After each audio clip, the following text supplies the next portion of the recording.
হরে কৃষ্ণ। শ্রীমদ্ ভগবদ গীতা দ্বিতীয় অধ্যায় ৬৬ নাম্বার শ্লোক। ন অস্তি বুদ্ধি অযুক্তস্য ন চ অযুক্তস্য ভাবনা ন চ অভাবয়ত শান্তি অশান্তস্য কুত সুখম।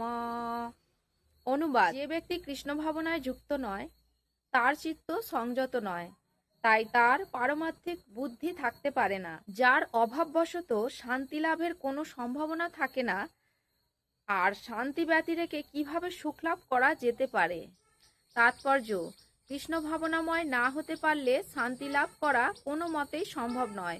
পঞ্চম অধ্যায়ে 5:29 প্রতিপন্ন করা হয়েছে, যখন কেউ হৃদয়ঙ্গম করতে পারে যে শ্রীকৃষ্ণই সমস্ত যজ্ঞ ও তপস্যার একমাত্র ভোক্তা, তিনি সমস্ত বিশ্ব চরাচরের অধীশ্বর এবং তিনি সমস্ত জীবের প্রকৃত সুহৃদ, তখনই কেবল সে প্রকৃত শান্তি লাভ করতে পারে। তাই যে কৃষ্ণ ভাবনায় যুক্ত নয় তার মনের নির্দিষ্ট কোনো লক্ষ্য থাকে না। নির্দিষ্ট লক্ষ্যের অভাবই সমগ্র অশান্তির কারণ।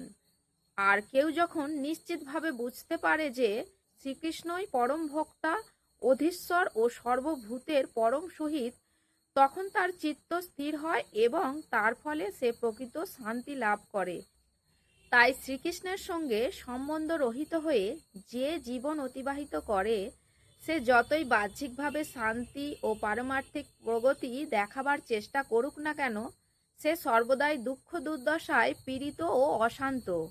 কৃষ্ণ ভাবনামৃত একটি স্বপ্রকাশিত শান্তিপূর্ণ অবস্থা, যা কেবল শ্রীকৃষ্ণের সঙ্গে সম্বন্ধ স্থাপন করার মাধ্যমেই লাভ করা যেতে পারে। হরে কৃষ্ণ। জয় জগদ্গুরু শিল প্রভুপাদ কি জয়।